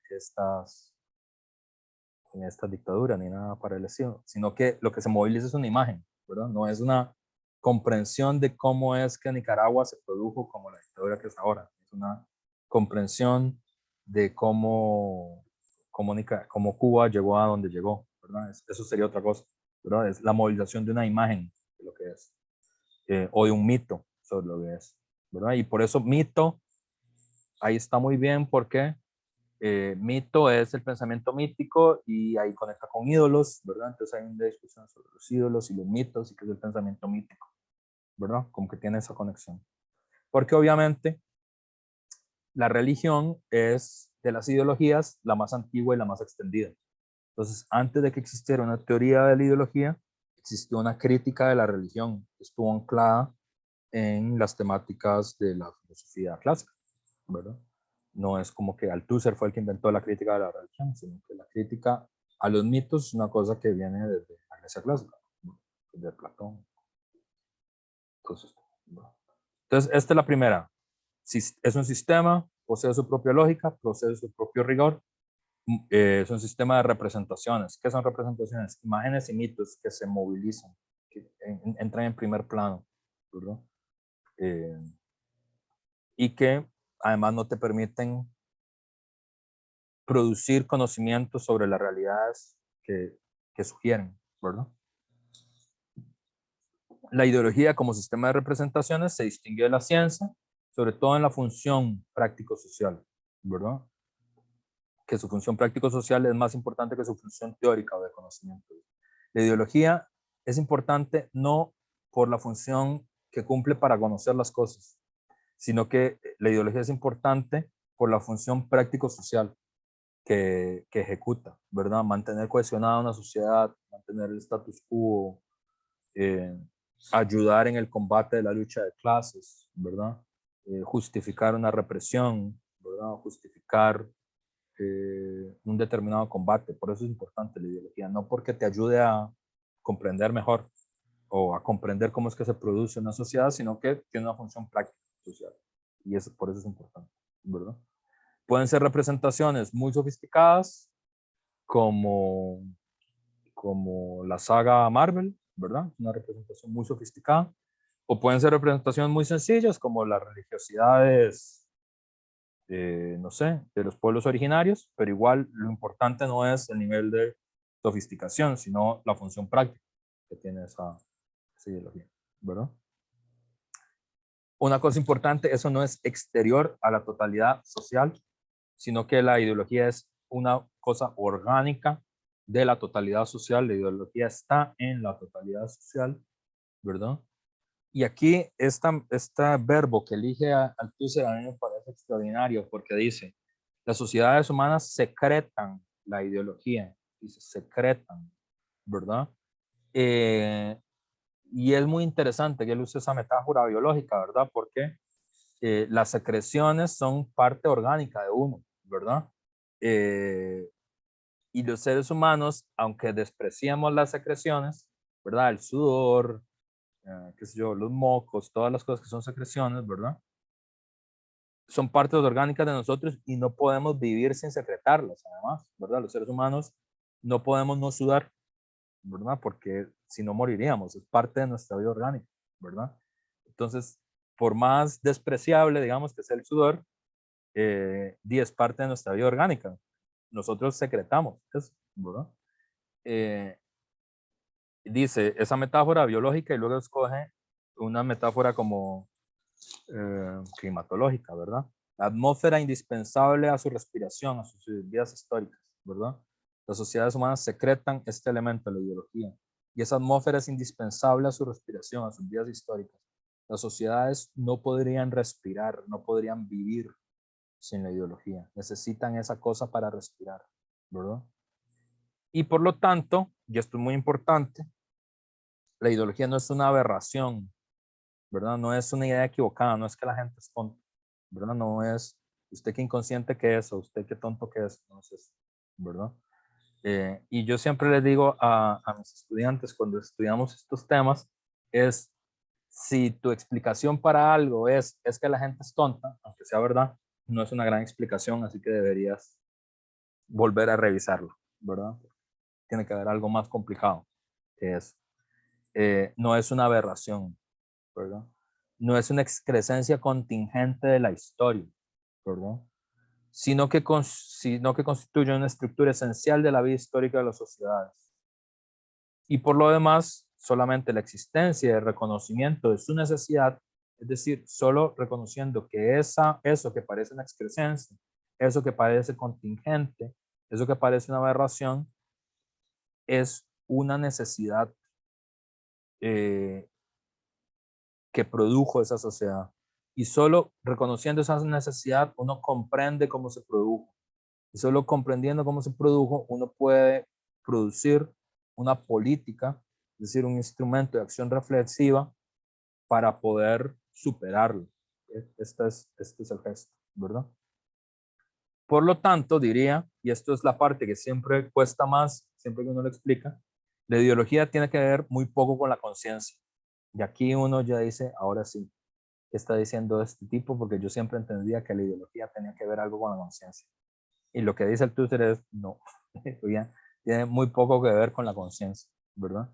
Si se supone este término en el sentido unívoco, dice él, en el sentido de be aware, ¿verdad? De estar consciente. Y dice, es profundamente inconsciente, inclusive en su forma reflexiva, en su forma de filosofía, profundamente inconsciente. Y eso es tal vez uno de los, de las cosas más interesantes que dice Althusser, es decir, y que bueno, que está inspirado en eso, en Engels y así. La ideología no es consciente, nunca. Los ideólogos no son conscientes de lo que están haciendo, ¿verdad? Si no, no sería ideología, ¿verdad? Por ejemplo, cuando ustedes entran al aula, que ese es el ejemplo que siempre pongo, y nunca se sientan en la silla del profe, ¿verdad? Eso es una vara que ustedes no hacen consciente. No lo hacen conscientemente, ¿verdad? El hecho que ustedes pasen y estén y tengan hambre y pasen frente a un supermercado y no se les ocurra agarrar la comida del supermercado, ¿verdad? Es una vara que ustedes no hacen conscientemente, solo lo hacen, ¿verdad? Y ahí, dice Althusser, ahí eso es la ideología. No lo que uno hace conscientemente, digamos, no el discurso que, no sé, para arengar en una plaza, ¿verdad? O para intervenir en un debate electoral, ¿verdad? La ideología es justamente lo que uno hace sin darse cuenta, sin ser consciente, ¿verdad? A las cosas que uno dice, di obvio, es que así es, ¿verdad? Ahí, eso sí es la ideología, ¿verdad? Las cosas que uno no toma en cuenta cuando escribe un tratado filosófico, las cosas que supone cuando uno escribe el tratado sobre el hombre de Descartes, ¿verdad? Ahí está. No en el tratado, sino en los supuestos del tratado, en las cosas que no dicen, las cosas que no es consciente que está haciendo, ¿verdad? Y es ahí, ¿verdad? Donde ocurre. No tiene que ver con la conciencia, son la mayor parte del tiempo imágenes, a veces conceptos, pero sobre todo se imponen como estructuras, dice él, la ideología se impone como una estructura a la inmensa mayoría de los hombres sin pasar por su conciencia, se imponen como una estructura. En ese sentido se parece un poco al lenguaje, ¿verdad? El lenguaje se nos impone como estructura, ¿verdad? Nadie pasa consciente que diciendo, ah, mira qué vacilón, cómo hablo, ¿verdad? No, nadie hace eso, ¿verdad? Ni siquiera la gente de filología, ¿verdad? Son objetos culturales percibidos, aceptados, soportados, percibidos, aceptados, soportados, que actúan funcionalmente sobre los hombres mediante un proceso que se les escapa, ¿verdad? Un proceso que no es consciente. Los hombres viven su ideología, así como el cartesiano veía o no veía, si no la fijaba, la luna a 200 pasos, en absoluto como una forma de conciencia, sino como un objeto de su mundo, como un mundo mismo. La ideología nosotros no la vemos, no la percibimos como una conciencia, sino como un objeto de nuestro mundo, ¿verdad? Para nosotros la ideología es las montañas de Alajuelita, ¿verdad? Es eso, que son parte de nuestro mundo, ¿verdad? Así como ustedes se levantan, como no sé si todo el mundo es del Valle Central. Entonces, los que son del Valle Central, ¿verdad? Se levantan y están las montañas ahí. Y nadie espera que esa montaña desaparezca, porque esas son parte de nuestro mundo. Las montañas siempre han estado ahí, no pueden estar en otro lado, ¿verdad? La ideología es eso, ¿verdad? Las montañas están ahí. Entonces, son las 2:42, me pasé de más de lo que quería decir. Sí, Patrick. Bueno, gracias por toda esta explicación, maestro. Yo tengo una pregunta con respecto a esto a la ideología. Si es algo que está, ¿verdad? Y es intrínseco, como dice usted, bueno, vamos a hablarlo de términos más generales y no precisamente tal vez como en Marx y Althusser. Esto se puede volver una práctica controlada, o sea, como si es algo que es inherente, ¿verdad? Que está, eh, y no precisamente tiene que ser algo malo, uno puede controlar esta práctica, esta ideología puede llevar a no solo ideas, ¿verdad? Qué pregunta más Por difícil. poner un ejemplo, tal vez musical, Ujú. nosotros lo que nos ponen a estudiar es como un montón de teoría musical, por así decirlo, escalas y cómo funciona la música, pero en el Ujú. momento que estamos tocando, todo eso se vuelve como algo natural. Tan siquiera estamos pensando en todo eso que nos enseñaron y solo estamos precisamente tocando. Y ahí ese es en el momento en que la música se vuelve real para nosotros, donde ya tan siquiera pensamos y entonces eso es una buena manera de ver como que eso sería una ideología, todo ese conocimiento a través del momento presente. Qué pregunta más difícil, Patrick, porque ustedes escogen siempre el cierre de clase para hacer las preguntas más difíciles. No, en realidad la Gracias. ideología estaría antes de eso. La ideología es lo que nos permite saber qué cosa es música y qué cosa es ruido. Porque la música es bella. O no nos gusta porque no es suficientemente bella. ¿Verdad? La ideología es la que nos permite saber que algo es bello y que otra cosa es un ruido. Es anterior inclusive. O sea, Ok. no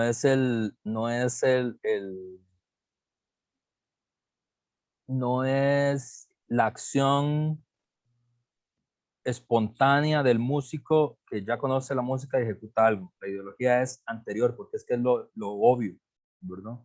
Por ejemplo, ¿por qué cuando ustedes en la mañana oyen el ruido del camión de la basura, ¿verdad?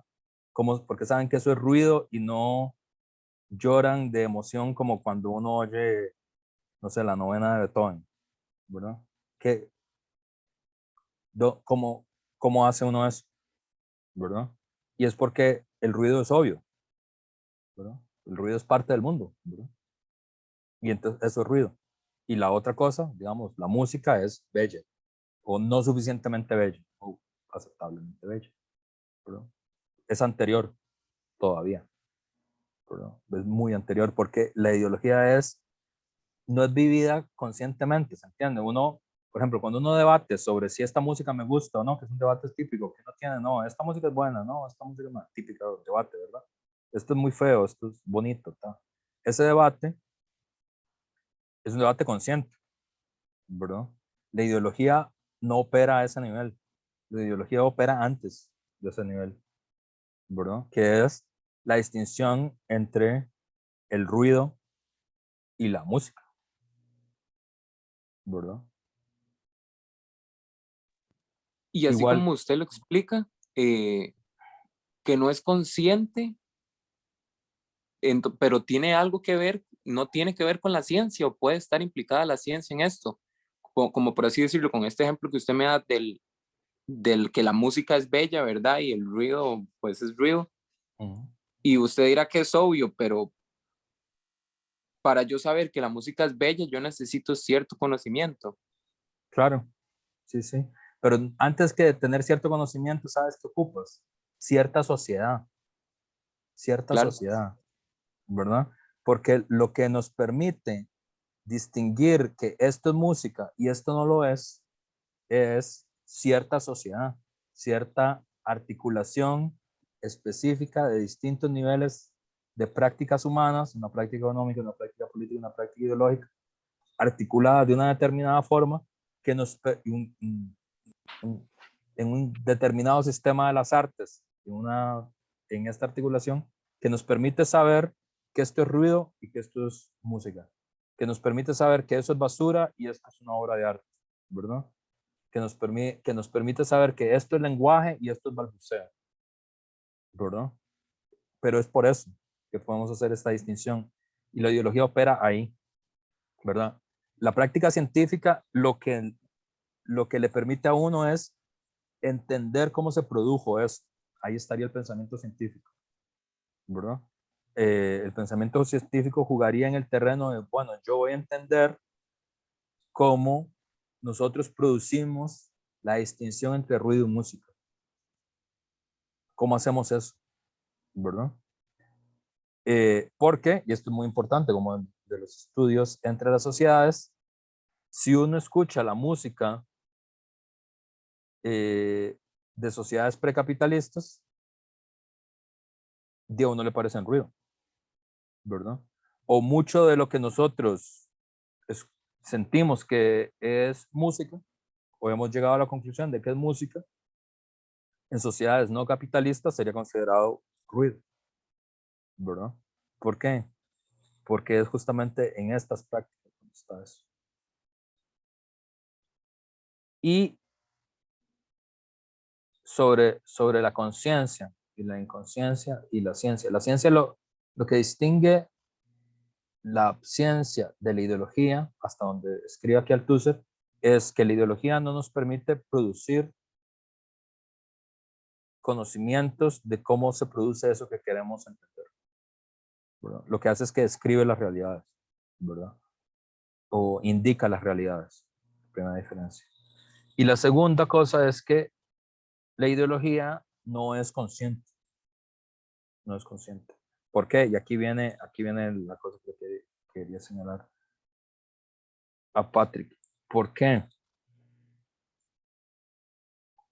Porque, y esto es una cosa que Althusser se va a oponer mucho y va a ser como su marca distintiva todo el tiempo, porque la ideología que nosotros tenemos sobre la ideología lo que hace creer es que si uno cambia de conciencia, cambia el mundo, ¿verdad? O sea, como esta vara del mindfulness, ¿no? De la mente cambia, la conciencia cambia y entonces la vida cambia, ¿verdad? Como esta idea como, uy, ya me di cuenta de qué es lo que está pasando. Entonces, este es el momento para cambiar, ¿verdad? O también esta ilusión de, ya me di cuenta cómo funciona esto, entonces ya lo puedo controlar, lo puedo manipular. ¿Y qué es lo que dice Althusser? Es que ahí no cambió la conciencia, lo que cambió la práctica. Eso es lo que cambió, la práctica, ¿verdad? Entonces, la única forma en la que uno puede controlar algo es si cambia de práctica, no si cambia de conciencia. Eso es lo que es diferente la práctica. Él va a usar una imagen que a mí me parece una imagen muy poderosa, una imagen de Pascal, y que tiene mucho sentido en lo que él dice, que es, ¿cómo sabe uno que alguien tiene una conciencia religiosa? Más aún, la frase que él dice es, ¿cómo se cree en Dios? ¿Cómo se cree en Dios? ¿Verdad? Y la respuesta que da, que es una respuesta apoyada en Pascal, es arrodíllese y ore. Y así va a creer en Dios. Es una práctica, ¿verdad? No es una cosa de la conciencia, no es una cosa de la imagen de Dios, no es la idea de la representación de Dios, es una práctica. Arrodíllese y ore y creerá en Dios, ¿verdad? Entonces, lo que hay es un cambio en la práctica, ¿verdad? Entonces, la discusión sobre la música, por ejemplo, lo que hay no es una concepción distinta de qué es la música bella y qué cosa no es una música bella, sino lo que hay diferente es una práctica. Hay una práctica diferente de producir música. Y eso produce que haya música que ahora nos parezca bella y que antes nos parecía fea, o horrible, o inaceptable, o ruido, ¿verdad? Directamente. Y eso es el punto. Bueno, ahora sí. Yo pensé que Gracias. íbamos a terminar antes. Espero que te haya respondido, Patrick, pero ustedes tienen un extraordinario talento para hacerme preguntas difíciles. Y bueno, eso es un gran talento de ustedes. Les honra mucho hacer preguntas así de difíciles, pero siempre me las hacen al final de la clase. Listo, entonces vamos a quedar por aquí y nos vemos el otro lunes en la conferencia de Juan Pedro García. Profe, yo tenía una pregunta, quería saber si se podía quedar al final de la clase. Sí, claro, adelante. Gracias. Bueno, voy a parar de grabar aquí.